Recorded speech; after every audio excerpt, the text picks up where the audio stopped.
To order, and if we could please take roll call. Chairwoman Best. Present. Co-Vice Chair Slater. Present. Co-Vice Chair Chippendale. Present. Secretary Johnston. Representative Carson. Here. Representative Corveza. Here. Representative Edwards. Chairman Handy. Representative McKiernan. Representative O'Brien. Here. Representative Melangio. Here. Representative Riley. Representative Serpa. And Representative Winfield. Here. And Minority Leader Buell. Here. Madam Chairman, we do have a quorum. Thank you. I'd like to thank everybody for coming this evening, and as you see, we do have quite a few committee members, but given tonight we have 3 committees that are meeting, you will see representatives come in and out of the room. And the purpose of this evening's meeting is we have a presentation by Mr. Kevin Flynn, who's the Associate Director for Planning and the Division of Planning on Rhode Map Rhode Island. And he is going to come and give us an overview and speak. And we're going to have you do your presentation in entirety, and then we will take questions from the representatives, and I'm sure there will be a lot of questions. So what I'm going to try to do is give each rep the opportunity to ask a question, then we'll go on from there. Thank you. If you want to come.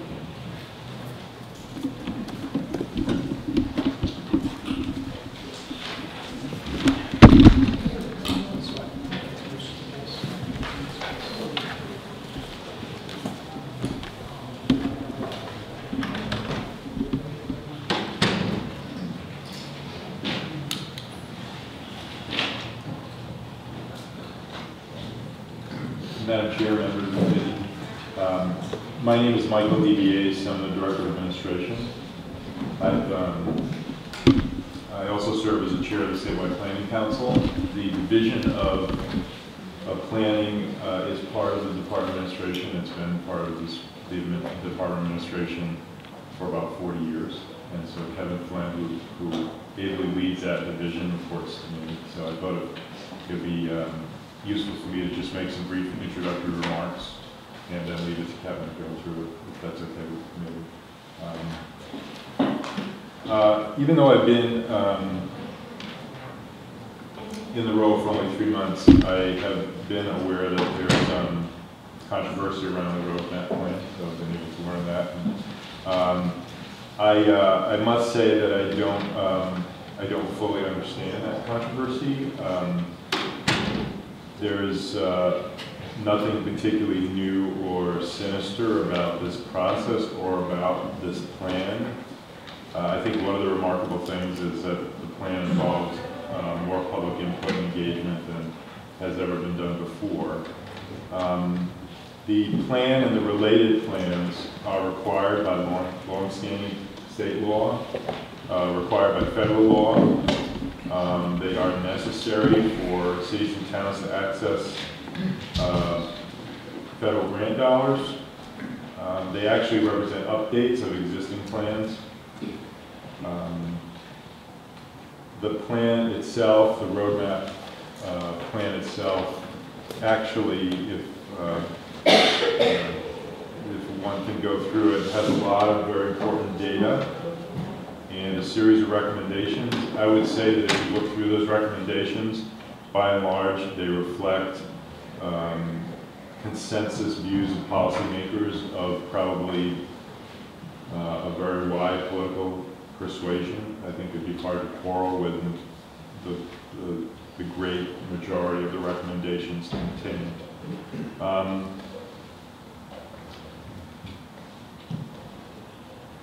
The recommendations would require policy decisions by the General Assembly and or the administration or cities and towns to actually make anything happen. So the plans themselves are not self-actuating. They don't actually become policy decisions on their own. I would say, and this is my second stint in state government, I spent 6 years working in Governor Almond's administration, where I served on the State Planning Council.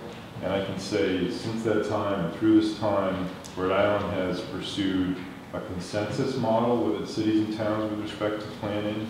It has not dictated what cities and towns need to do. but rather work cooperatively. We plan to continue to operate in that same way. That is not to say that these plans are meaningless. They do assist and guide policymakers, whether they be General Assembly administration, on state investments, transportation, economic development, housing, energy, and I think those are important things. I think the state of Rhode Island is a small state.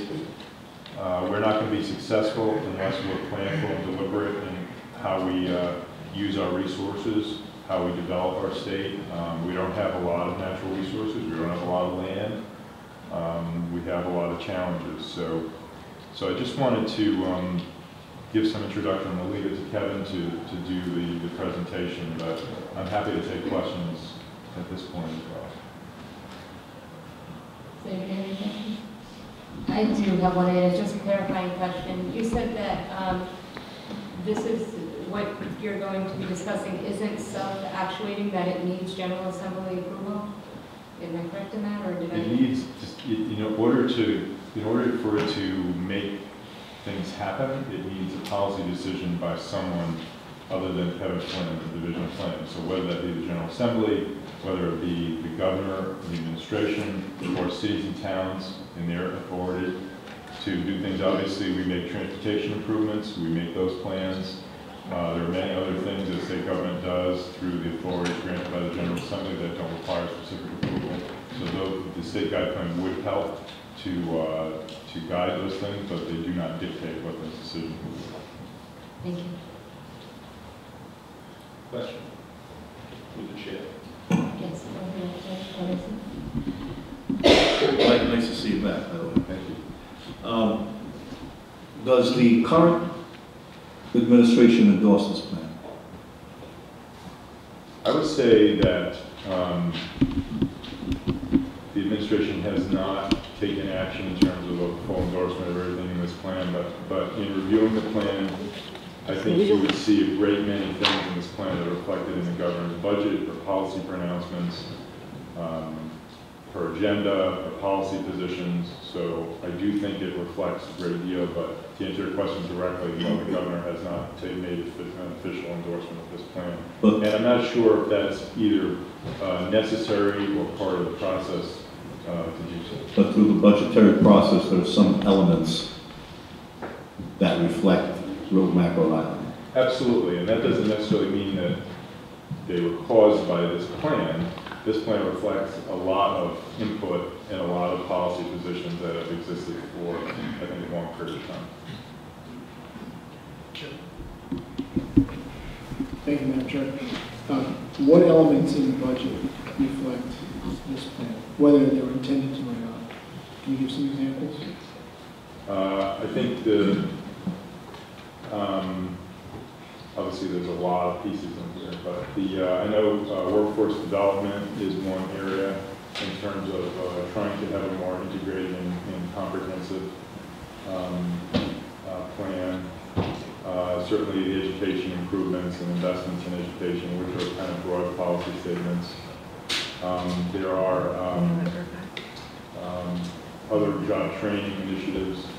I'm trying to recall. I have trudged through this plan, but I'm trying to recall. But I'm sure there are many, many reflectives throughout this, and I think certainly many pieces of legislation and positions taken by House and Senate leadership are reflected in the recommendations plan. A lot in here is very mainstream policy, I think. What about the statewide property tax? I know it only applies to certain properties now, but the idea of implementing a state central collection for property tax, is that something that reflects? I don't think that was reflected in this particular plan. I didn't see any mention of it.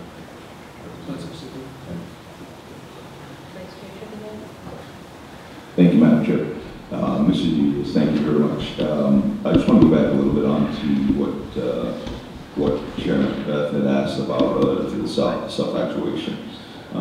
And I think you started off your comments with you weren't necessarily sure what the buzz was, and of course we all heard the buzz and we all had to respond to it. And in doing so, I felt compelled to do my due diligence before I answered anyone, because I wanted to find out what the buzz was about. And it, from what I can tell, and I'd like you to correct me if I'm wrong, through the statewide planning council, the roadmap plan has been married up and has become part of the state guide plan. Correct?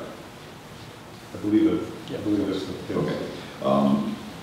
So it's my interpretation, reading both Title 42 and 45,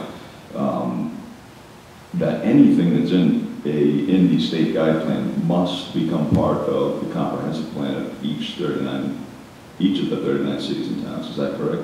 It doesn't work that way. How does it work? I'll leave it to Kevin, if you don't mind. No, that's right.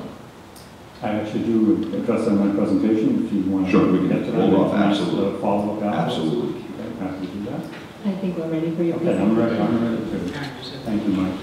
I'm sorry, we have one more question. So thank you, Madam Chair. This is for Director DBAs. That's why I just want to ask it now. With regards to the administration, I understand you really inherited this plan and the process of approval. I guess would be the way to characterize it when you came in. My question would be, with the administration now having so many new appointments of new people on the State Planning Council, is there a will amongst the governor's staff or the administration to, put a stop to what's happened thus far and reconsider it with their own views so that a ratified plan really is seen as the will of the administration? Because right now, I quite frankly don't know who to hold accountable in all of this because of the nature of the administrative process and who has been approved. So would there be any thought of the administration to say, we should put our own mark on this and perhaps send it back to the Planning Council and then send out a document that's what we want to do? I'm not aware of any plan to revisit that at the State Planning Council level. I mean, the nature of these are their plans. It's just what they are. We would reference and consult them, but they're not the be-all and end-all of what policy decisions are made. And the governor's policies and decisions are going to be reflected in actual decisions and policies that come before her. So I don't think you would find an endorsement or any type of. I think we're going to, this plan will have light through specific policy decisions that the administration will take, hopefully in partnership with the General Assembly. Great, thank you, Director. Thank you, Madam Chair. Thank you. I guess the 3-month honeymoon is over. Thank you. Thank you, Madam Chair, and I appreciate the opportunity to accept the invitation to come before you today. Before I begin my presentation, I just wanted to note that we did receive some questions from staff, and our presentation is based on our best effort to answer those questions. And those questions basically fall into 3 general categories: about the roadmap process, what started it, how the plan was developed, which I will hopefully be able to describe, some insights as to the implementation of the plan, and specifically the question that was just raised: how does roadmap affect local comprehensive plans?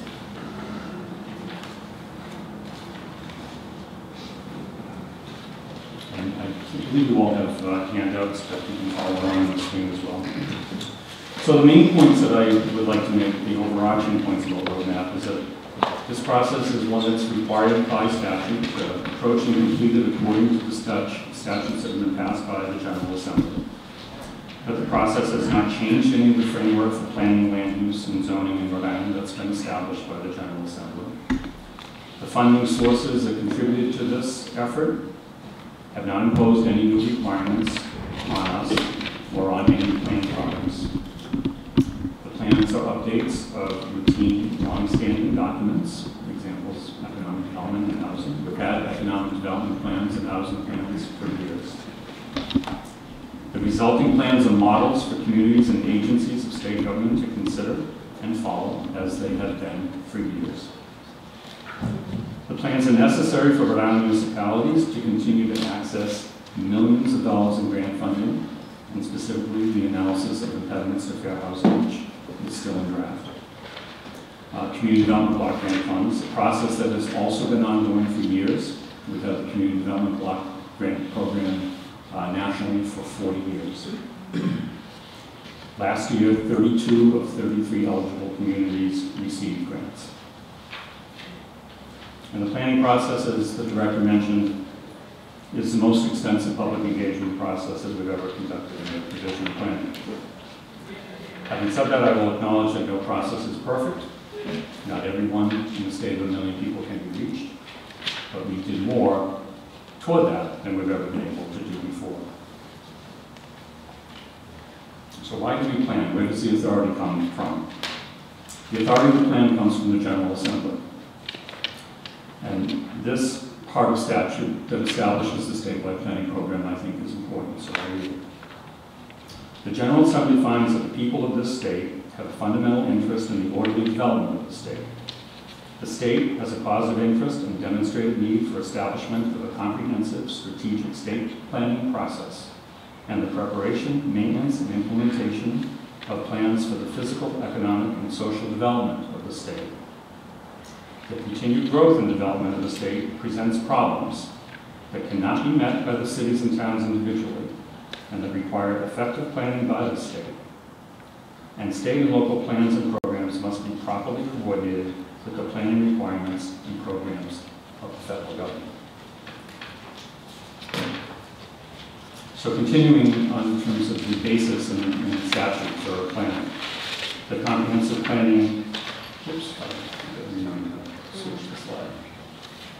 The Comprehensive Planning and Land Use Act, RIGL 4522, includes, I'm just taking sections, portions of the plan, providing a basis for improved coordination so that local plans reflect issues of local, regional, and statewide concern, again, beyond the community's individual borders.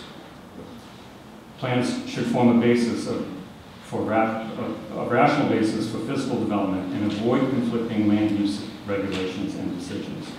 That they provide a basis for municipal and state initiatives to ensure all citizens have access to a range of housing choices, including affordable housing.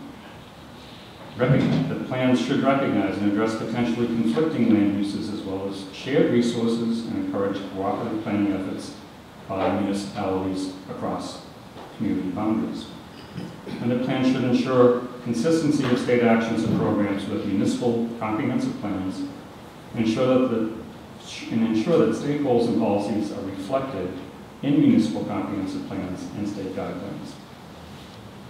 Municipalities have a role in the development of those plans through their membership on the State Planning Council and also on the Technical Committee. So what is Rhode Map RI? It's not a plan, it's a process. It's not a single document. It has had some publications that have come out. Early research, a document called Economy RI and the Equity Profile of Rhode Island, which were published in 2013. The updated Economic Development Plan, which we will be speaking about mostly today. We're still working on a housing plan and an analysis of impediments to fair housing. And we also were able to provide some technical assistance and capacity building for early implementation projects, which I'll describe in a few minutes. All are models for achieving the goals established by the General Assembly. How is the plan funded? It was mostly funded by our HUD Sustainable Communities Regional Planning Grant. These were nationally competitive grants. We considered ourselves fortunate to be chosen for receiving one. We also received a small amount of money from the Federal Economic Development Administration within the Department of Commerce. The Rhode Island Foundation and Commerce RI contributed substantial funds toward the effort as well. And our community partners and nonprofit groups that were part of the consortium, which I'll describe in a minute, also contributed a considerable amount of staff time. The grants and other funding helped the statewide planning program enhance the routine planning work that it's already required to do by the General Assembly while saving state dollars. The funding from HUD in no way changes the land use planning system and authority set up by the General Assembly. What it did allow us to do was enhance research and outreach.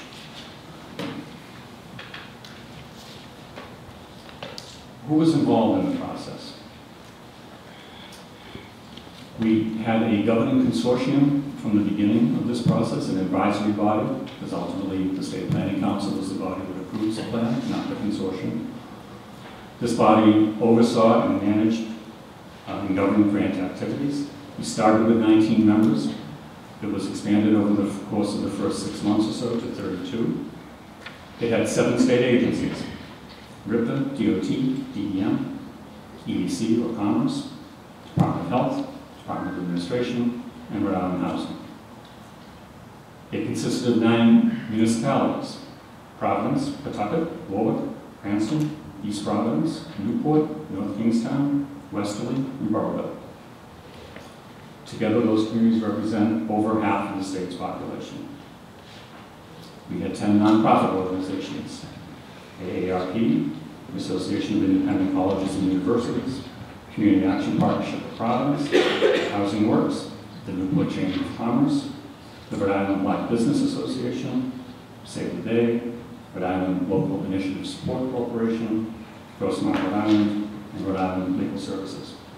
2 universities, Roger Williams and URI, and 5 representatives of the Social Equity Advisory Committee, which was established to provide a seat at the table for individuals and groups that are typically not involved in planning processes. And their role, as is the role of all committees, is advisory.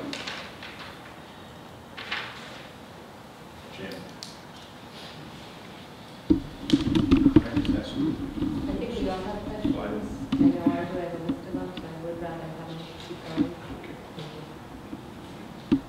going. So, who was involved in the process for developing the plan? So this chart sort of shows, if you look from the bottom up, you see the Social Equity Advisory Committee, an Economic Development Committee, which included among its members 5 representatives of the Commerce RI Board, the board itself, to whom we made multiple presentations, the grant consortium in the middle, which I just described, and ultimately the State Planning Council. That Planning Council approved this plan in December of 2014, but prior to that point, it had received multiple updates on the progress of this plan. The plan has also received the support of groups such as the Rhode Island Foundation, the Greater Providence Chamber of Commerce, Gary Sass at Brown University, New England Technology Institute, the AFL-CIO, the Providence Foundation, Rhode Island Nursery and Landscape Association, and other groups. Combined, the groups at the bottom of the chart had 68 meetings as this plan was reviewed. So this chart describes what I'd call the traditional outreach. We began with an opening work session in our cafeteria at DOA in the evening, attended by over 100 people. We had a series of 4 forums around the state in the summer of August 2013.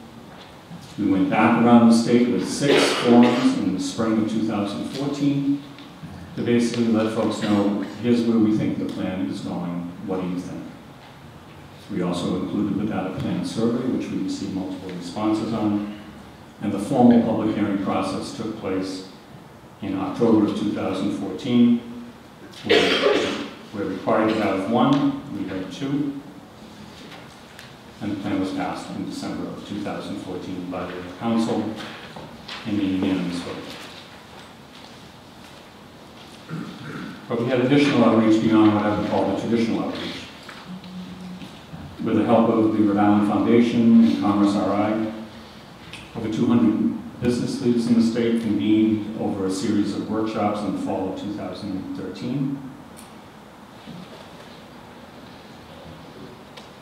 Commerce and the foundation sought to engage a wide range of private sector representatives in the process of identifying opportunities and barriers to economic growth in the state. They offered up over 100 ideas, many of which have found their way into the plan. This effort was designed to provide more public and more private sector input into the Rhode Map RI engagement process and to identify some immediate opportunities for economic plans. And I do have a list of the attendees if anyone is interested in that.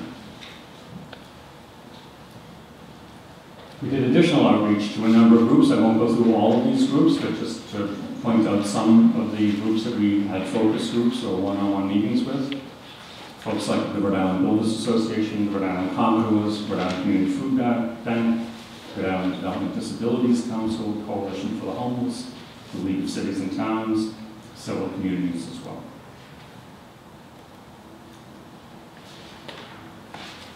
Also, dozens of one-on-one interviews, website and social media for the first time. We had to receive special clearance because we're not allowed to have social networking, but we were given a dispensation by the powers that be. In total, thousands of people in Rhode Island were invited to give feedback through these various opportunities. And as I mentioned, as the director mentioned, the most extensive outreach ever. We also sought municipal output through this process.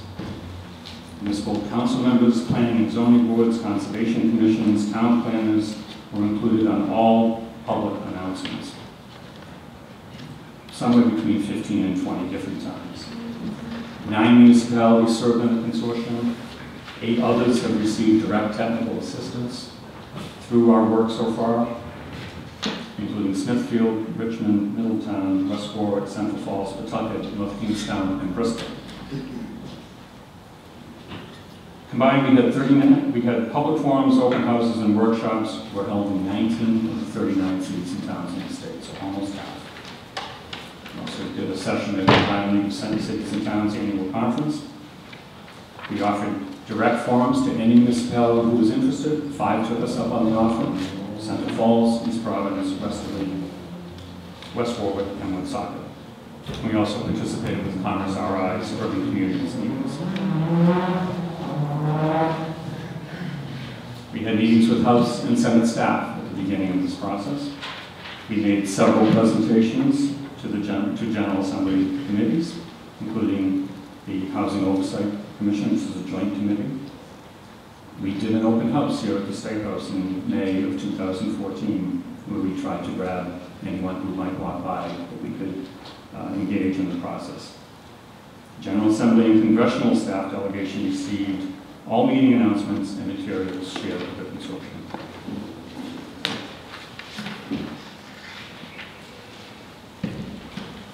So what's in the plan? I'm summarizing these goals for the sake of time, but the plan has 6 major goals related to workforce and education, providing economic opportunity to all Rhode Islanders, playing to the state's strengths, which are many, coordinating housing, economy, and transportation for Rhode Island, resilience, issues of infrastructure, climate, knowledge, information, technology, and creating and promoting Rhode Island's competitive advantage. Those are the 6 major goals of the plan.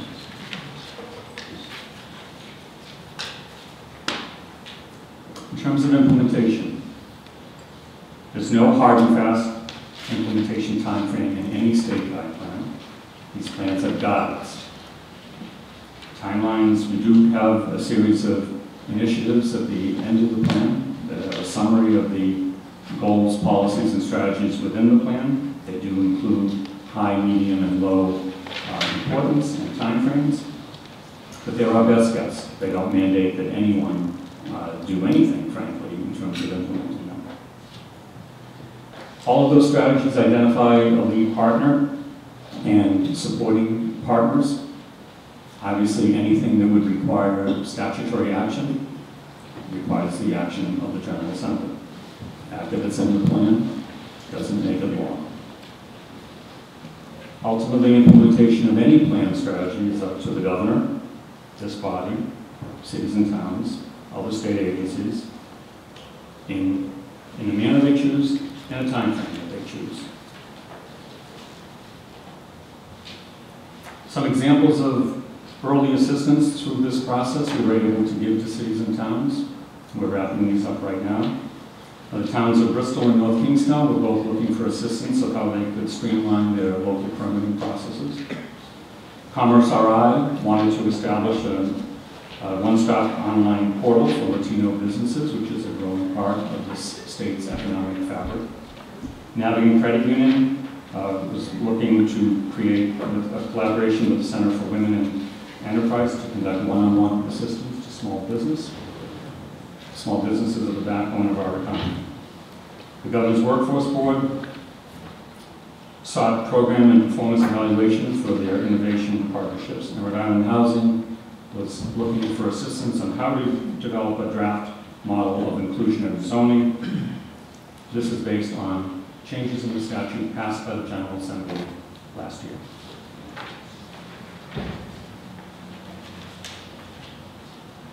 How will Rhode Map affect public policy?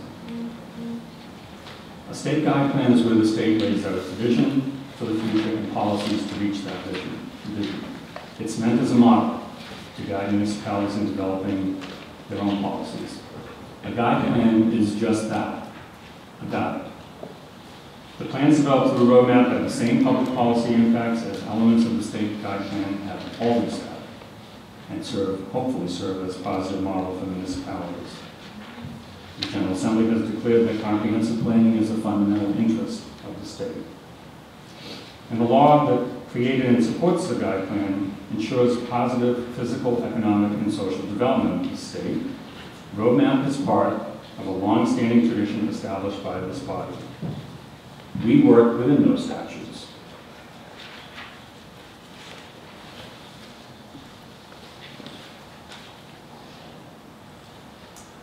The Economic Development Plan does not, nor does any element of the state guide plan ever, in and of itself, change law, set regulations, change tax policy, or serve as a budget. It's a plan. It sets goals and aspirations. It's meant to provide guidance to the legislature, state agencies, and Rhode Island communities, who will continue to make these decisions and actions at the state and local level, as they always have.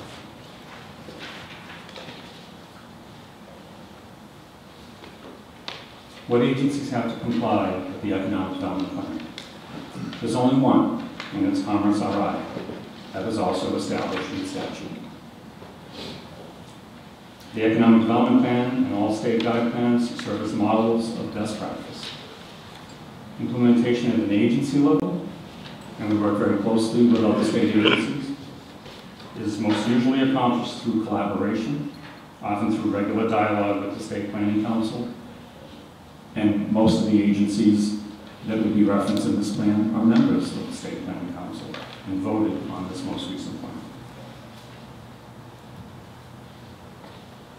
How will the plan affect local comprehensive plans?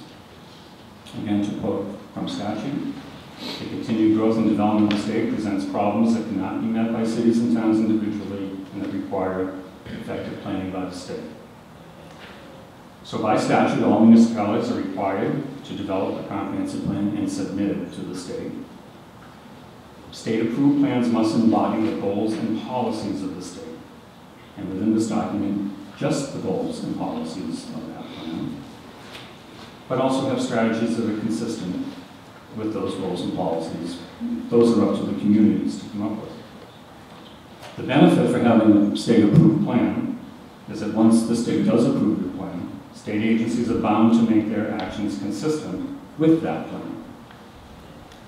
The penalty is that you don't get the benefit of having the state agencies be consistent with your plan.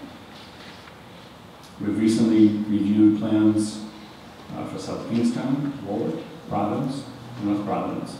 Speak to people in those communities if you'd like any insight as to how the staff reviews and deals with that process. It is, as the director said, a very collaborative process. Currently in review are Jamestown, Middletown, and Barrington.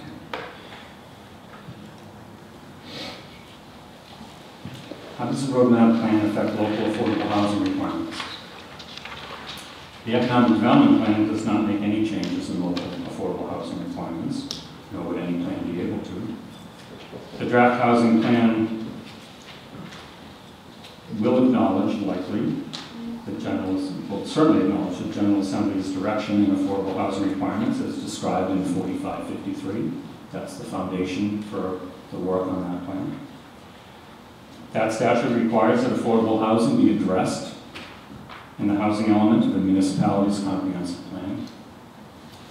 And it sets up a 10% affordability goal for each municipality. We recognize that this is a controversial statute that's existed for over 20 years. It also establishes a state housing appeals board to deal with appeals of local decisions.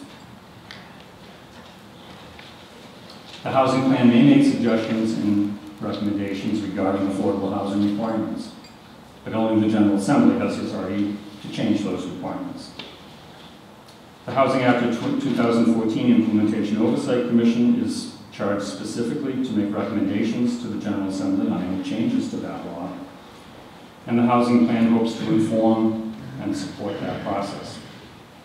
That committee met several times last year. I do not know if it has been active this year. Next steps. So as I mentioned, we're still in the process of updating the analysis of impediments to fair housing. This is a document that's required by the state in order for communities within the state to be able to access HUD funds. CPG funds that we deal with, which are for the small cities, anything other than the largest 6, around 5.3 million last year, and that went to support 32 of 33 communities in the state. We also have received around $30 million in disaster recovery funds from HUD. Has the same requirements as any other HUD funding from both the floods of 2010, Sandy, Nemo.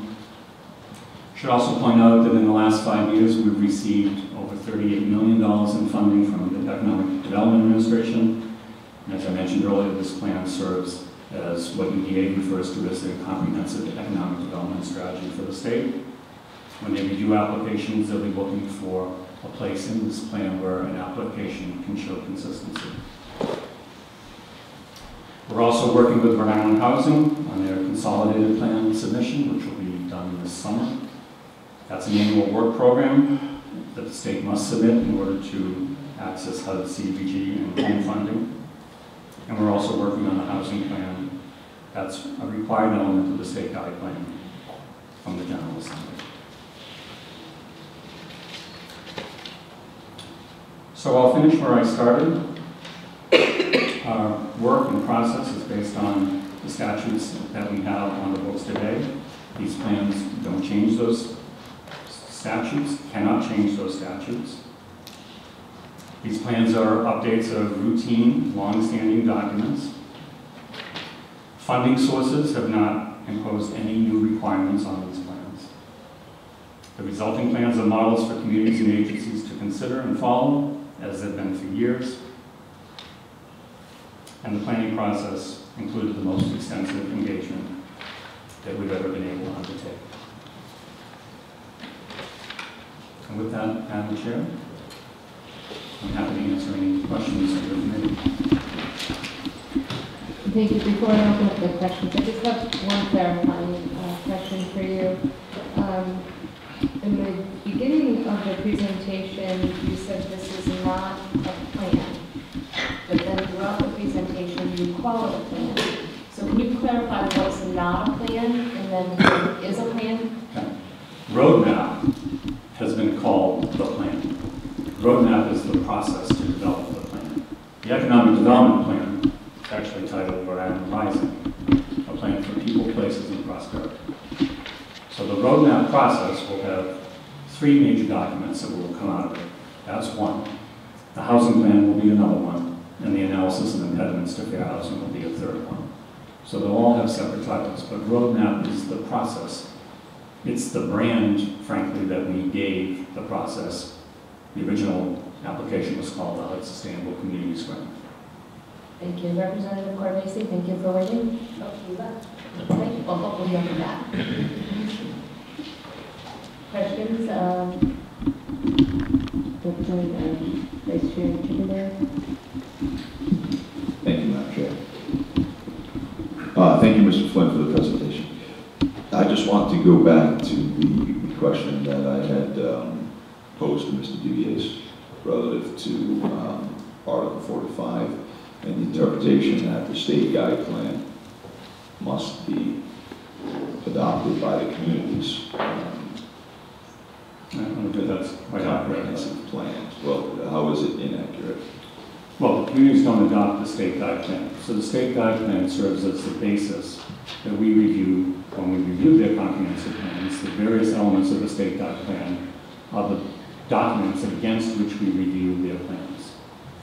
So what is required in the statute and in our rules and regulations is that local comprehensive plans be consistent with the goals and policies of the state guide plan.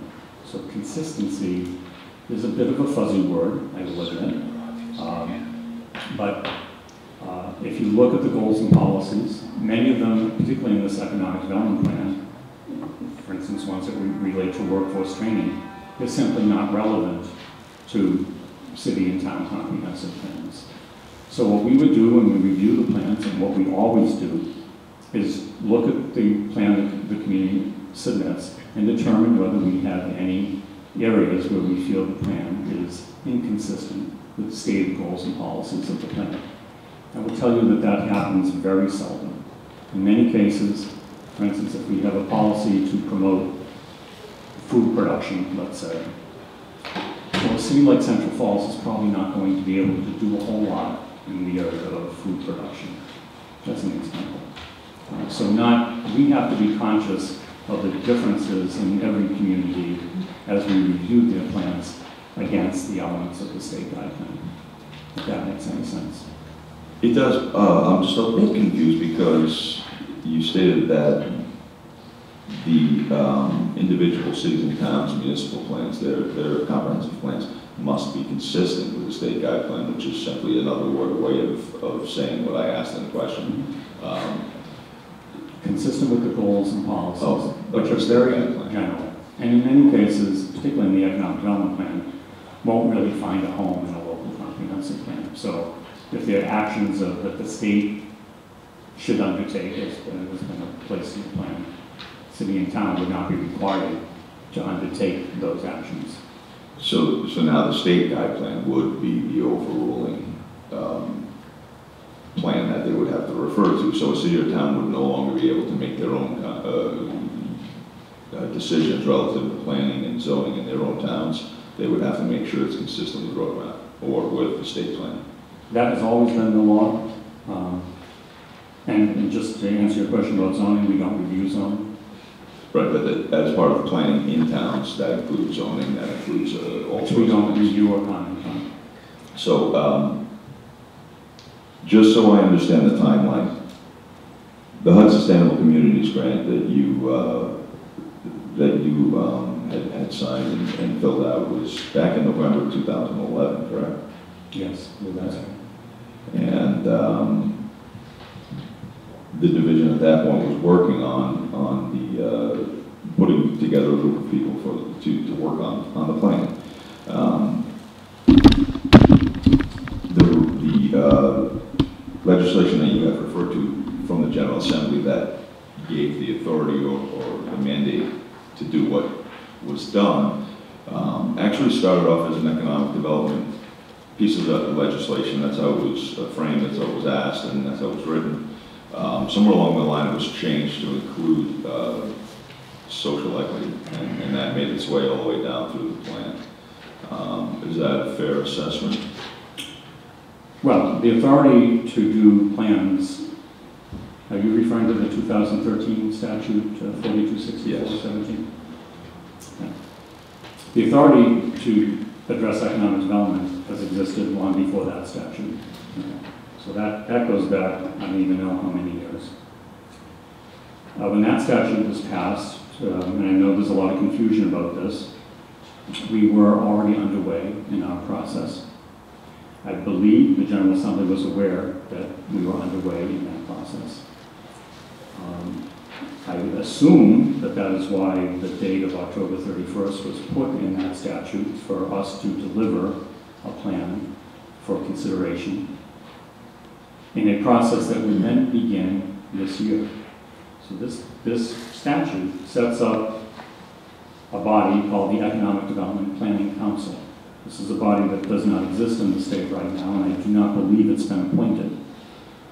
That planning council, and this is based on a Massachusetts model where every 4 years, concurrent with the gubernatorial election, whether there's a change in governor or not, a body reviews a strategic plan for the state. I believe the intent of the legislation, we don't write the legislation, was for this plan to serve as the foundation for that work. So that work would continue over the course of 2015, and I believe that by statute needs to be completed by December of 2015. So our plan may inform that process. It may be rejected in that process. It's still a state guideline. But if in the work that remains to be done over the course of this year, if that decision goes in a different direction, then that will be the plan that emerges from that legislation, whether or not it's consistent with ours or not. So if nothing happens legislatively from this point on, and a city or town were to be out of compliance or out of consistency, to use the word that you used, with the state guide plan, it's my understanding, and I believe in the presentation it was also demonstrated that either the administrative branch or the legislative branch or even towns themselves could engage in certain activities, but those activities relative to the implementation of comprehensive plan would still be bound by the state guide plan. That's not true. Okay, so can you help me understand why Title 45 is not what I'm reading? Because we don't have the ability in statute to force a community to have a state-approved comprehensive plan. There's no penalty in the law for not having a state-approved plan. It is still a local plan. In fact, right now, the majority of the plans in the state are not state-approved, mostly because they've expired. But once a plan's expired, it's not a state-approved plan. So, but that is still the community's plan, whether or not it's consistent with the state guidelines. So I hope that answers your question. Oh, yeah. I don't want to minimize the importance of having a state-approved plan, but to be perfectly frank with you, the law has been passed by this body, does not give us the ability to punish or in any way bring to the carpet a community that doesn't have a state-approved plan. Could I? Yeah, I'm going to yield to the chair. Okay. And then what would happen to the funding sources? Would they just not then go to the cities and towns as they have in the past, if they have one that goes along with it? Which funding sources? If there's funding sources, you had talked about the CDBG, which I'd like to know what that acronym That stands for. community development block grant? Right, and... A state-approved comprehensive plan is not a requirement for receiving community development block grant funds. Okay, what about federal funds? Depends on the funds.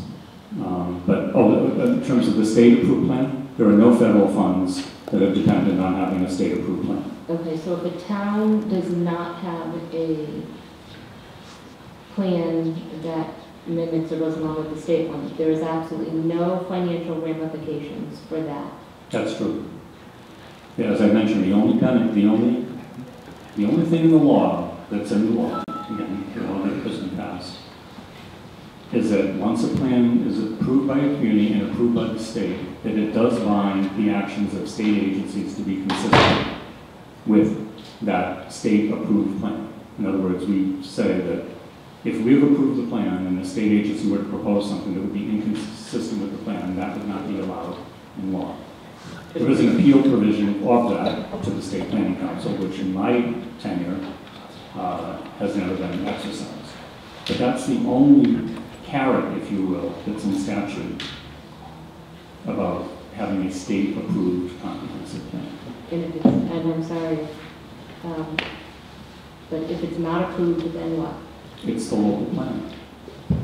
It's a local plan that serves as the basis for the local regulations that follow that plan, which primarily of the zoning and subdivision regulations. So, to answer your question.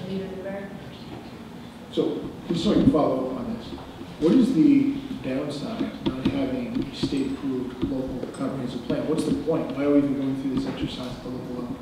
As I mentioned, the only benefit that's provided for in statute now is that it binds the actions of state agencies to be consistent with the plan. Right. Maybe there should be more, but I'm telling you what's in the law now. Well, putting aside state statute, is there any downside to not having a state-approved comprehensive local plan? You can't bind the actions of state agencies to be consistent with your plan. Okay. And so if you have, and I'm not casting aspersions on the current administration, don't get me wrong, because I'm thinking about the future. If you have an administration in place that has decided it wants to enforce whatever the current statewide plan is and to punish communities that have not followed it, they could take certain administrative actions to do so. Hypothetically, and I don't have a specific example in mind, but you're saying that the only benefit is that it prevents the state from going against the local plan. If the state sets out to force its will on the local communities, it could take various actions to do that. I believe that would require action of this body. Well, why would it require action of this body if it's up to state administration? I mean, the administrative branch of the state has quite a bit of power. Why couldn't an administrative agency of the state take certain actions that go against the local plan if the local plan is not approved by the state? Because the General Assembly has established the rules of the game for us. And I believe only you could change those rules. Well, I think, sir, the General Assembly is just like Congress and the legislative body has delegated an enormous amount of power to state administrators, correct? You have enormous discretion, I'm assuming, in how you do your job, as do other departments. I'm not just talking about division planning. DOT, for example, the Bureau of Prisons, there's enormous delegated power, right? I suppose I have some, but I don't think I have as much as you're suggesting. Well, I'm talking about the state government as a whole, too, not just your agency. My point is, it is theoretically possible for an administrative arm of the state, if it decides, if it's got the right direction and tone from, say, the governor's office or whoever. And I'm not talking about the current administration, I'm just speaking hypothetically. If it has the right direction and wants to set out to force towns and cities to conform to statewide guide plan, I'm sure there are some bureaucratic and administrative tools it can come up with to do that, correct? I don't know what those would be, to be honest with you, Representative Newberry. I can only tell you about the history and tradition of the program as it has existed. I can't speculate on something that might happen based on something. I don't know what that would be. I just have a follow-up question, if I may, Madam Chair. I just want to make sure I understand the legal ramifications here. According to your slide, that's what we're just talking about. It says state-approved plans must embody the goals and policies of the state and have strategies consistent with the state guide plans, goals, and policies. In other words, to be a state-approved plan, you have to be approved by who at the state? Is it you personally, your division? How does that work? It is me personally. Okay, so you personally, or whoever is sitting in your position. Right. So you don't want to work forever, right?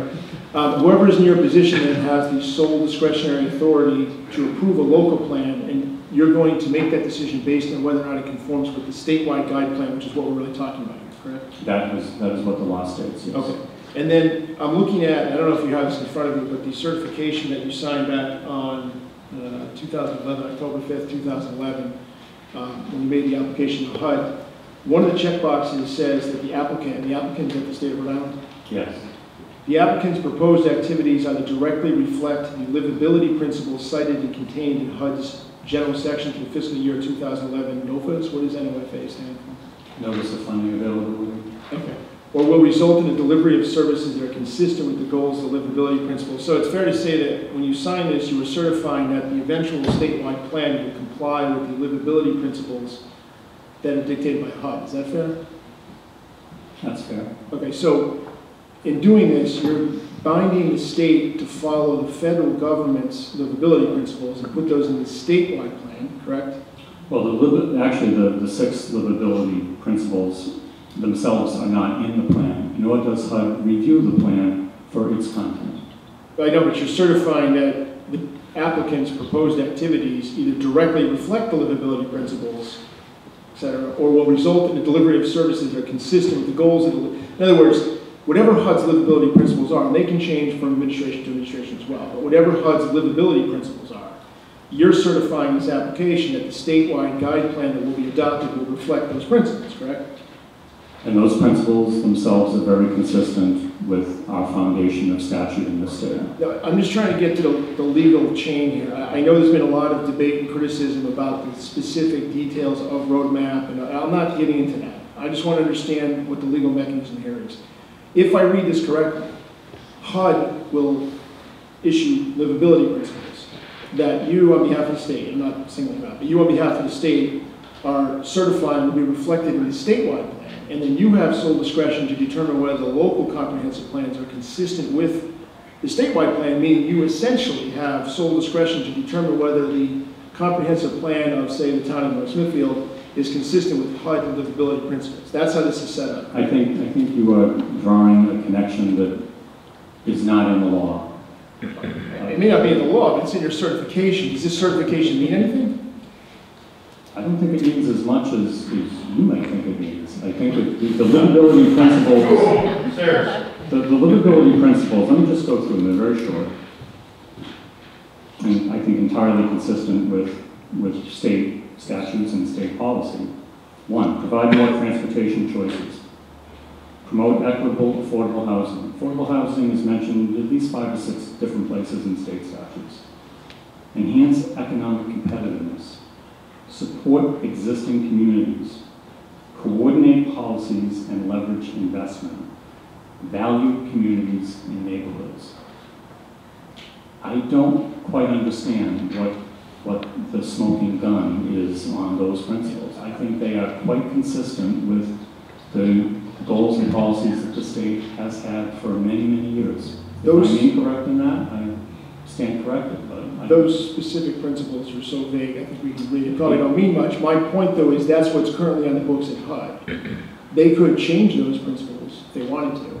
And you have bound the state to follow those principles in order to get federal money. If your concern is that they'll have different principles and that somehow through receiving HUD funds they'll be retroactively applied to us, I don't believe that's accurate. My basic concern, again, I'm not here to debate the merits of the specific principles. My concern is to know whether or not our local town boards or set our comprehensive plans in the state of Rhode Island are going to find themselves essentially being forced to comply with HUD directives. That's really what this is all about. What those directives are, we can debate whether they're good or bad or indifferent. I just want to know who has final authority here. And it's a very simple chain that I see in the documents out in front of me that basically says if the hammer comes down from Washington, D.C., the local governments are going to have to comply. Now, you said earlier there's no downside to not complying, but I disagree with you on that, but that's the secondary question. But that's the heart of this issue. It's not about whether or not economic development is good or affordable housing is good or how we do it. It's a question of who sets the rules. That's what this is about. Are you saying that the local towns and cities really set the rules under this, the way this is set up? Yes, I do believe that. And I also do not believe that HUD is mandating anything to the cities and towns in this process. Certainly not through the economic development plan. As I mentioned, HUD doesn't even review the content of the plan. They merely want to know that the money was spent and spent properly. They do not review the content of the plan. You're saying the federal government just throws out money and doesn't pay attention. I mean, I believe you on that. They were mostly concerned with the process, to be honest with you. And I believe that to be a factual statement. We have never received any feedback from HUD on anything related to content. Not yet. They're going to Representative Carson has a question. Yes, I do. I have a couple questions. I'll start with one and then other folks may want to go. I'll start with a few. Since there's so much discussion about how this interplay works, could you take me through a case study of like a municipality sends you their comprehensive plan to the Department of Administration. We have this statewide plan. What exactly happens? Okay. So first of all, what we do now is that we ask the communities to work with us as they're in the drafting process of the plan. It used to be that they would fully develop their plan, pass it, send it to my agency before I went there. And then it would get sort of carved up to various state agencies that would have interests like DEM or Department of Transportation or whoever it may be. And they would review it according to their goals and policies. And then the statewide planning program would get back to the communities. Now what we do is we ask the communities to share with us drafts of their elements as they're going through them, which deal with economic development, housing, transportation, other public services, and we review them. We provide mapping assistance for them as well, so that as they're in the process of doing their plans, they're getting feedback all along the way. So at the point where they're ready to pass their local plan, there's a very, very good consensus that that plan will be approved because we've already seen it and we've seen it multiple times. So that's the collaborative process that Director DVAs was discussing. So they are sent the elements of the plan that might relate to agency issues are sent out to line agencies of the state, and we receive their feedback. That feedback is recommendations to us. We may not always agree with that feedback. And then we go back to the communities and give them our comments. And if there are issues where we feel there would be an issue of consistency, we let them know what those are. And generally the communities, in fact in every case, the communities say, okay, we're fine with that, we'll amend our plan. And that's how the process happens. Usually takes place over 6 to 8 months, depending on how we receive the documents from the community. And I had another question about participation in the process. I actually did go to some of the workshops myself as a member of the public. And I was at the time concerned that there were just a handful of people in the room. I was concerned that people were not taking it seriously. I mean, a couple of workshops that I went to, there were more staff people there than there were representatives of the community. Why do you think that may have happened? Was that representative statewide, or were there some community meetings where there was large turnout, where people participated? Was my community different? I think it depended on which type of workshop it was. The major workshops that we had, I would say, averaged between 50 to 70 people, depending on location. Some of the smaller workshops on helping communities deal with their growth center issues, they may be smaller groups, but you know, we can only do so much. We can't make people go. You know, we can try to inform. We can send out notices, we can do press releases, we don't write the newspapers either. You know, we didn't spend a whole lot of money on ads, but you know, we can't drag people into meetings against their will. And we were disappointed as well in some of the turnout, and you're right. Some of the meetings we had more staff than public, but I wouldn't say that was usually the case. Representative Handy? Thank you, Madam Chair. A couple of things. One, I understand what Rep. Newberry's concern was, but I believe that what you checked off was like it still had to be that 2011 set, so it's not like they go back and change the rules after the fact in that particular case. I mean, we can argue about others along the way, and I think Rep. Newberry's right. Being so vague, I suppose it could create opportunities for somebody to complain from another side along the way. But my recollection, because I was thinking about the 2010 floods, and obviously you know, your neck of the woods too, where we had really, really bad flooding in Cranston. And I remember complaining to you that I thought maybe Cranston hadn't followed it, and again, you were the former planner in Cranston, that maybe they hadn't followed, they were doing something. And you pointed out actually it was an upriver town that actually was not following their own comprehensive plan that caused Cranston really to get hit as bad as it did. Again, you know, getting to specifics, maybe I can't get to that point, but no, Cranston people tend to blame Johnston for certain things that happen along the river, so I don't know if that's fair or not all the time, but it is upriver. But my recollection is that there are certainly many towns that have not followed their comp plans, and my recollection is that's they have even less consequences, I believe, in that case. Is that an accurate assessment? Yeah, I mean, communities do their comprehensive plans. We review them, hopefully approve them. We don't monitor them for how well they're implementing their plan. Their zoning ordinances are supposed to be consistent with their plan. That's what the law says. That's generally tested in the courts. It's not tested through statewide planning program. We did amend the statute several years ago to acknowledge that in those circumstances, where the comprehensive plan may call for one thing and the zoning ordinance doesn't implement it, that it's the zoning ordinance that rules, not the comprehensive plan. Because this was confusing to folks who felt that that all decisions have to be consistent with the comprehensive plan. If there's a mismatch, and that happens all over the state, and it's no one's fault. But now the law is clear that the zoning ordinance is the ruling document, even if the comprehensive plan recommends something differently. Because again, it's a plan. Merely by recommending something doesn't change, even at the local level, the statute that actually can change, that can actually implement the plan. And that's usually the zoning ordinance. Well, for example, I was thinking about, like, let's say that an area around the public drinking water supply was slated in the comp plan to maintain some little more like green space, something like that, to help protect that drinking water supply for the town, or for maybe for a broader array of population. And they allowed parking lots to be, paved around that area, significant numbers of them, let's say, along the way.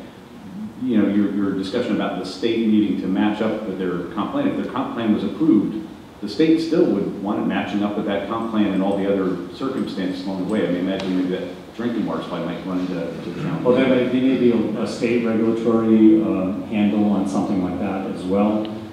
But merely the fact that a community is not implementing provisions in their comprehensive plan, the statewide planning program has no enforcement power to make it. And even the other state agencies is what I was we're talking about the concern about, or the limited penalty for not having a comp plan was that the state agencies sort of don't have to kind of comply with what you're doing. But they really, even if you had an approved plan, they comply with that existing plan. But if you didn't, as a town, comply with your own plan, it wouldn't affect that the state agency's still a requirement to continue to work with you on that. So even there, you have limited, as long as you just went ahead, put something together that planning felt was consistent. Well, that was another question I had. Can you give an example of that consistency notion to me? I mean, that sounds similarly vague to these 6 livability standards in a sense, and I can envision a lot of, as the size of a football field, I feel like width of where you could have somebody at one end of the extreme or the other, and it still would meet the matchup. Are there some examples of that? There is some judgment involved in that, I will admit. It might be easier for me if I describe an example where the plan has not been viewed to be consistent, or an amendment to a plan has been viewed as not consistent. So I'll mention a case involving the town of North Kingstown, where the town of North Kingstown, through a comprehensive plan amendment, attempted to impose limits on the types of activities that could take place at council from a port perspective. So that was judged to be inconsistent with the state guide plan, because the community, we felt, and legal staff felt, was overreaching about from a local perspective, with the powers that they could impose on state property. So those situations are very rare. We also have a case in East Providence right now. East Providence is very forward-thinking, very outstanding planning program and staff. But we have an issue with East Providence right now where we've not been able to approve their plan because part of their waterfront area, which has been designated by Coastal Resources Management Council as Type 6 waters, industrial waterfront, which the state has a very limited amount of. The city seeks to redevelop that for residential and other purposes. So we've tried to work, and we will continue to work with the city to see, are there aspects of marine waterfront dependent activities that could also coexist with residential activities. So that was an area where we had another state agency say, what the community is doing is not consistent with their jurisdiction. And so we had to acknowledge that. So hopefully that will be good. Those sorts of inconsistencies are very rare. Thank you. So where do state agencies' authority end then? If they have land that's in East Providence and it's on water and they want to develop it, but this coastal resource says no. So At what point does the state authority then become even more encroaching on the cities and towns? We don't have any authority. If East Providence continues with their plans to develop that waterfront, they will do so. We have no enforcement authority because that aspect of their plan is not consistent. Now, there may be other areas where there's state regulatory requirements where a community could be in violation of. That would also be reflected in statute or regulation. It doesn't, for example, it doesn't mean that if DEM has a jurisdiction within 200 feet of a major river, which is the current law,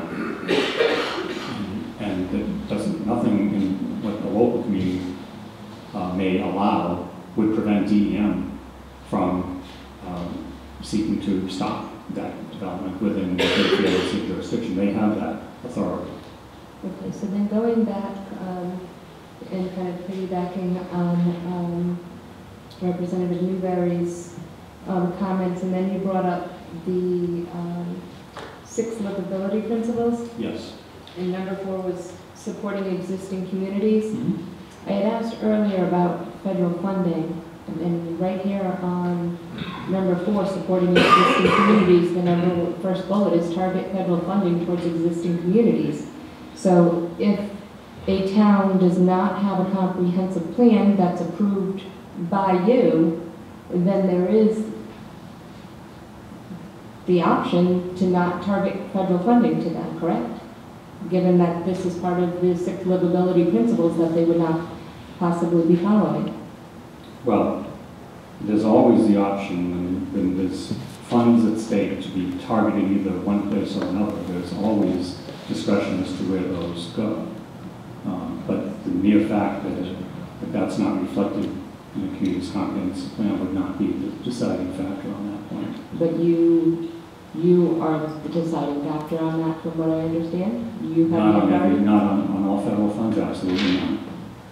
But on the approval of the plan and non-approval of the plan? Just the approval of the plan. But that doesn't, if you're asking, if a plan is not approved, does that then make it so that if there was a transportation initiative that might go to that community, that they're not going to get it because their plan is not approved? If that's your question, which I think it is your question, then the answer to that is no.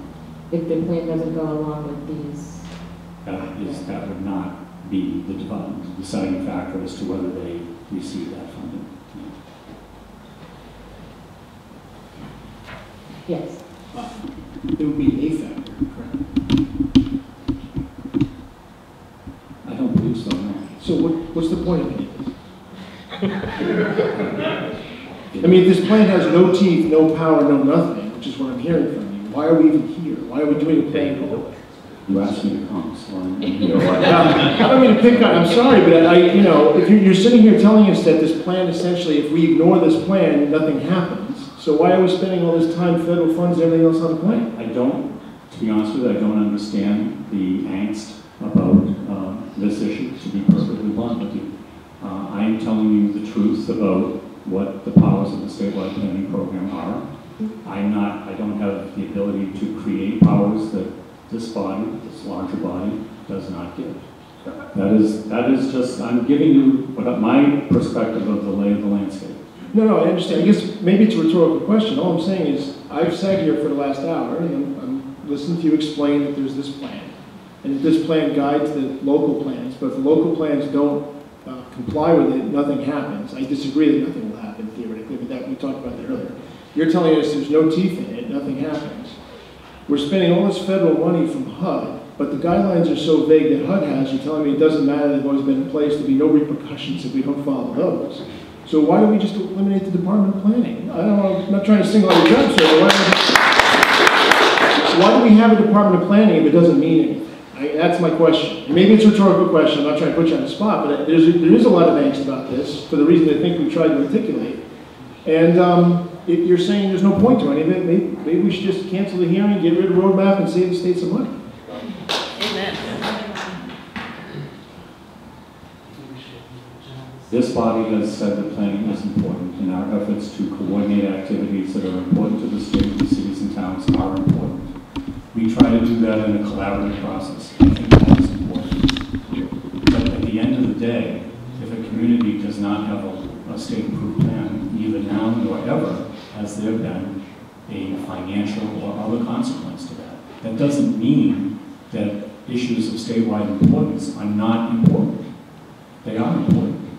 If we were to develop, let's take an example in the southern part of the state where we lack, frankly, adequate public water supplies. We don't have a reservoir, and we're likely not going to have one for a long, long time. So that area of the state develops in a way that exceeds the capacity of the groundwater sources to be able to support it. That would not be in the interest of the state. We would ultimately then have to come up with some very expensive things that would fix that problem. That's in my own community before I worked in Cranston. Before Route 295 was built even, the western part of the city was beginning to develop. The lots were so small that people contaminated their wells. The city had to step in and extend a water line that cost over $5 million, which was real money in those days, in order to prevent a public health problem. That's not what good planning should be about. Good planning should be about conserving our resources, building within our limits, focusing our development in areas where we have infrastructure and transportation at appropriate densities, and preserving those parts of the state that should be left as undeveloped as possible. That's what the statewide plan in its broadest term seeks to achieve. Can I ask a quick follow-up question? Yes, Representative Carson. Thank you. If you agree that there's no actual teeth to the plan, even though you think it's a good idea to have a state, that's a discussion. But if you agree there's no actual teeth to the plan, there's no repercussions to local communities for not complying with the roadmap, would you object to us passing legislation giving an opt-out provision for those local communities to allow them to ignore it? I'd have to look at the legislation. Let's say the legislation met your standards for good legislation. Would you object to legislation that allow local communities to opt out of roadmap restrictions? I don't think it's, I personally don't think, and I've seen at least some bill titles, I don't think it's a good idea to say to cities and towns that you don't have to comply, your plans can ignore certain aspects of the statewide plan, whether they be economic development or housing or affordable housing. We try to look at all of these things in concert with each other. They are not independent worlds. The fabric of the state is connected by transportation. Our land use patterns are what they are, mostly developed heavily along the bay and along the rivers. So I don't think that's a good policy for the state to follow, so I would not be in favor of that. Okay, but the corollary to that would be you'd like to see the state put some teeth into the state plan and force the local communities to comply with it, if I understand what you're saying. I did not say that. Well, if I you didn't believe that then? we have not advocated in my 10 years with the state, nor before. I don't think there's ever been advocacy for putting more teeth in the plan. But if there's no teeth in the plan, then what difference does it make if the statute said the towns can opt out or not? If there's only questions in your way, what's the big deal? You asked me if I would be in favor. I would probably not be in favor. Representative Carson? Yes, I have a comment on that question. I think that what I hear is that although what Representative Newberry is saying is sort of here's going back and forth as to whether or not we should do it or whether we should opt out, but as a member of this body, it seems as though we have charged planning to do these things. So they are doing what they are charged to do under the law, which is stated on what authority they have in Rhode Island Law 42-11-10. So that seems to me like you're doing what you're supposed to be doing. But my question is, back to the question about applying for grants and that sample that you used, or that case study around applying for a Department of Transportation grant, whether or not you would get it, whether or not you complied with the state plan. Is there a checkbox on the application that says, do you comply with the state comprehensive plan? No. Vice Chair Chippendale? Thank you, Madam Chair. Mr. Flynn, in response to Leader Newberry's question relative to whether or not you would be open to an opt-out plan, you have, and I quote it to the best of my abilities to write as fastly as you were speaking, because if they opt out, then there will be no way to enforce the state guide plan. When earlier we heard you say that there will be no enforcement of the state guide plan. So you've contradicted yourself. And I would apologize for that. I don't have the ability to enforce the state guide plan on the city or town. They do not need to have a plan that is approved by the state. We would encourage them to have a plan that is consistent with the state guide plan. That's what the towns generally seek to try to do. That is the town's prerogative. Okay, so let me go down a little slightly different road, because I did do a little due diligence and see that our Rhode Map RI is very similar to a lot of HUD plans that are out there in other states. California, New Jersey, Florida, Ohio, Tennessee, a couple of others. Were an individual withstanding were they to file a suit against the town for not complying to a certain part of the livability standards, would HUD be part of that suit? Would HUD be a part of that action? Would they contribute to forcing those livability standards? I'm not aware of any HUD enforcement action having to deal with livability standards, to be honest with you. Never heard of them. So you haven't heard of the Westchester County situation? I've heard of Westchester County. I don't think the case in Westchester County is based on livability principles. It's based on affordable housing. It's an affordable housing issue. Which is part of the state guidelines. It is part of state statute and has been for many years. So But again, there are big differences, a lot of differences between Westchester County and Rhode Island. sure, absolutely. And that's why I And started the with the major generic question. differences is that in New York State, they don't have a process. They don't have a 10% goal. They don't have a body similar to the State Housing Appeals Board. I'm not an expert in Westchester County. I know many of the issues have revolved around local zoning issues, and I know the county. In fact, I had a discussion with a person who works in the planning office in the county recently. They are complying with the consent agreement. It was a consent agreement that was entered into by the county and HUD. It was later determined through a change in political leadership that they had issues with that consent agreement, but the county is doing what the consent agreement is requiring them to do, and they believe they will meet the requirements of that agreement by the end date, which is, I believe, December 2016. Okay, I don't want to spend too much time on Westchester. I only brought it up because you stated that you knew of no situation where HUD had gotten involved in a lawsuit. No, I didn't say that. I said, you asked me whether I knew about the livability principles being the basis of a lawsuit. I don't believe that the Westchester case is based on non-compliance with the livability principles. So then let me revise my original question, or just re-ask it, I guess.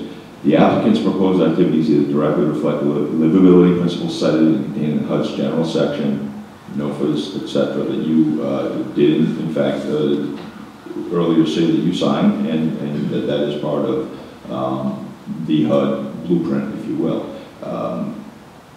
This, to me, says, forget about Westchester, that if there's anyone who's taking HUD money and they don't comply and someone withstanding makes a complaint, HUD will get involved because they're using HUD money, they're using federal money. And you're telling me that HUD will not get involved. Is that your position? Well, first of all, I'm not authorized, nor do I know the mind of HUD. I'm not sure if HUD knows the mind of HUD. And I don't mean that to be flip, but I don't think it's fair to ask me to say what HUD is going to do in a theoretical situation. I can't answer that. Okay, respectfully then, you should not have signed that document if you didn't.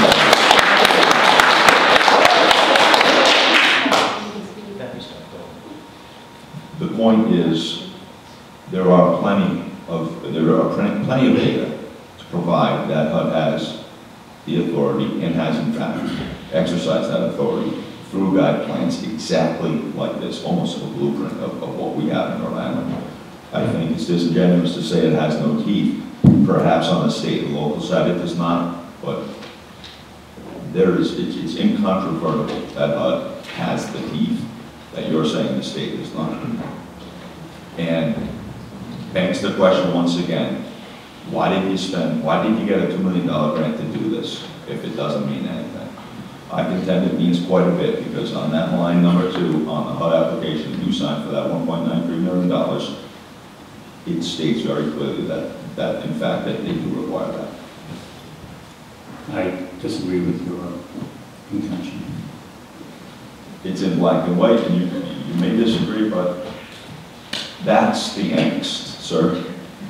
You asked where the angst was coming from, that's precisely where it's coming from. I yield to the chair.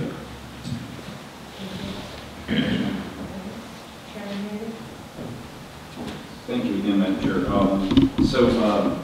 I think that, again, having worked in the nonprofit sector, but I've also worked, I know, with businesses that do planning. I tend to think of planning as having a value in and of itself. You don't have to necessarily follow that plan. I know at the Lung Association, in fact, when you're describing Rhode Map, I started realizing it was actually maybe sort of more like this, the source document that's used then to create that plan. You want to have a sense of what the landscape is to do that next stage. But my sense, at least, that you guys don't have an adversarial relationship with cities and towns. I've talked to many of the planners and people like that over the years, and it sounds like they use you guys as a resource to avoid the kind of problems you were describing in Cranston. You know, the challenge there with the potential for substantial public health problem. Avoiding that kind of problem down the road is where you guys have that experience and expertise, and helping the people develop a plan that avoids those kinds of problems is, to me, what the value of the plan is. And to me, that I believe, at least my impression is, that's what the value of the roadmap piece is. People don't necessarily have to follow it exactly, but again, I'm saying it starts to come across too much of a softball. I don't want to make so much softball, but is that, again, because I haven't heard you talk about sort of the value of plans as an integral thing. It doesn't have to have teeth, but to me, it should be something that that has value. I mean, obviously, you want to contribute to a valuable plan that actually drives somebody in the right direction. But No, I think that's a fair assertion. If you talk to the City of Warwick and what they're trying to do right now with, with funding that we help to provide, not through Rhodemap, but through other funds, how they're trying to take advantage of the MBTA stop at the airport and basically transform that part of Warwick into something very different.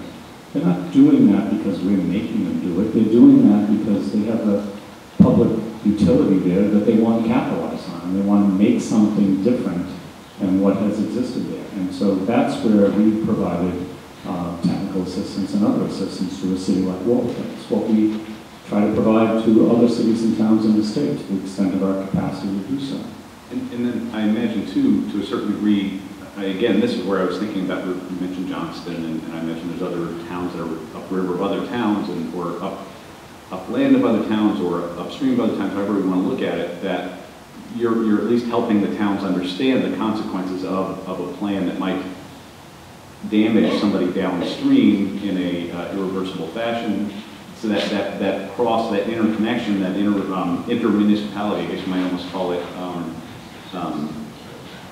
intermunicipality kind of planning, also you'd have an ability to coordinate some of that. Is that right?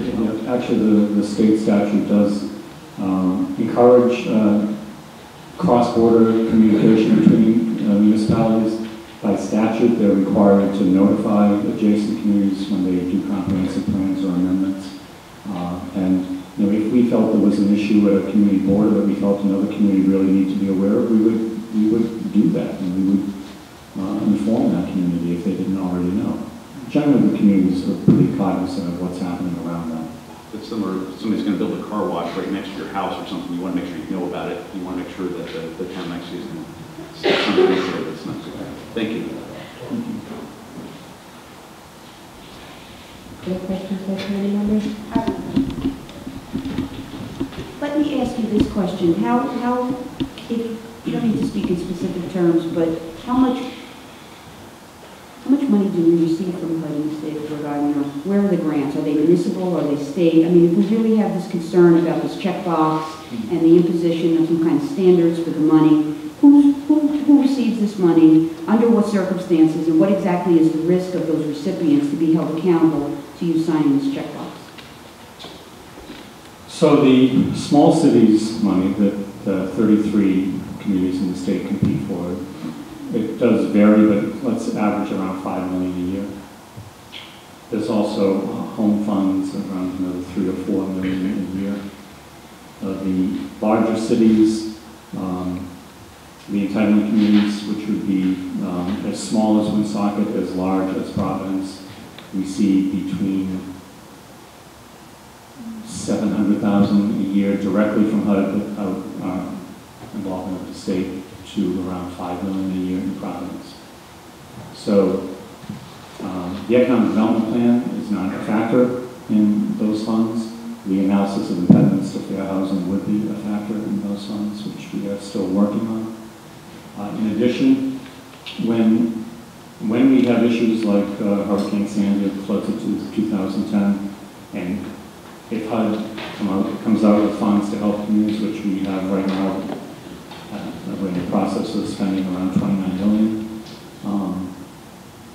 They also require that communities comply with what HUD refers to as affirmatively furthering fair housing. They sign a checkbox if they are municipalities. On their own? On their own, yes, to access those funds, yeah. So it's a substantial amount of money.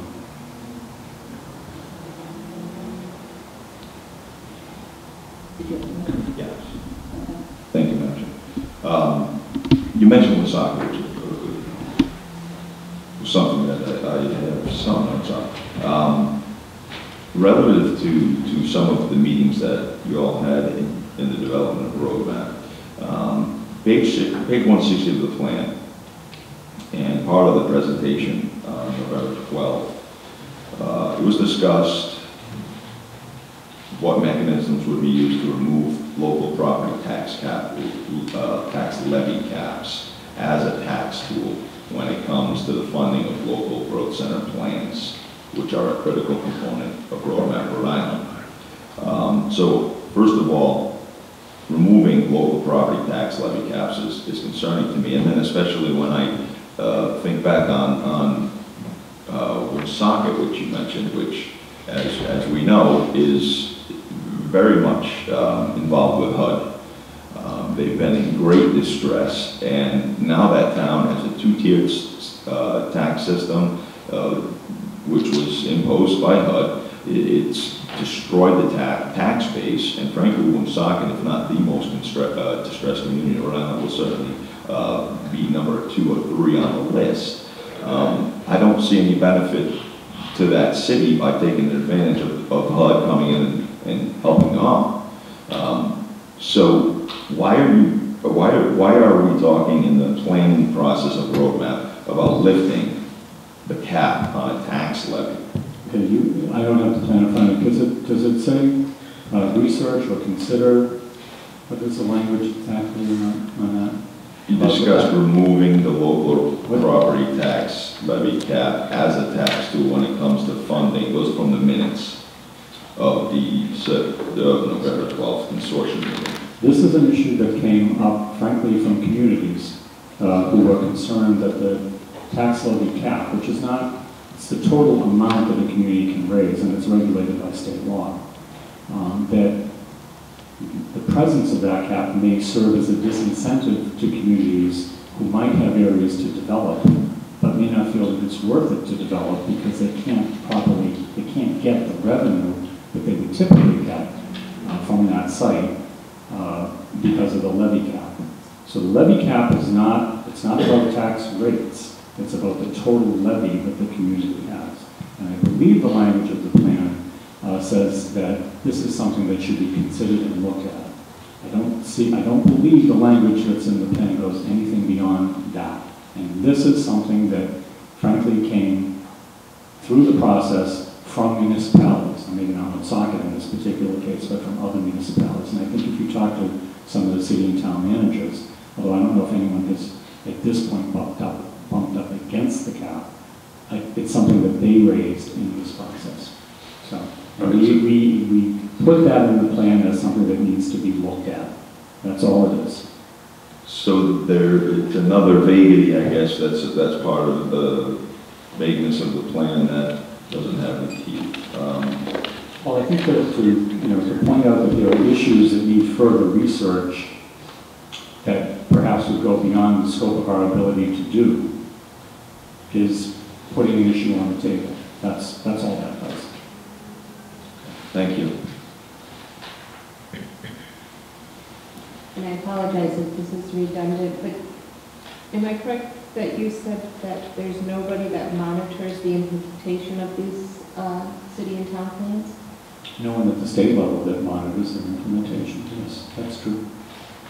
Okay, so The new statute that was passed a couple of years ago does, if a community gets a 10-year approval, which we changed the statute so that they didn't have to come back every 5 years, which communities like, that in the 5-year interim period, they would submit an update as to what progress they had made, just a reporting issue.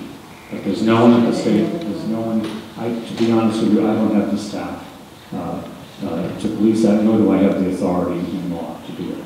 okay, so it would be that we'd have to have a change in the law in addition to the law to give you the authority to monitor these plans. Yes, So, which I'm not asking for.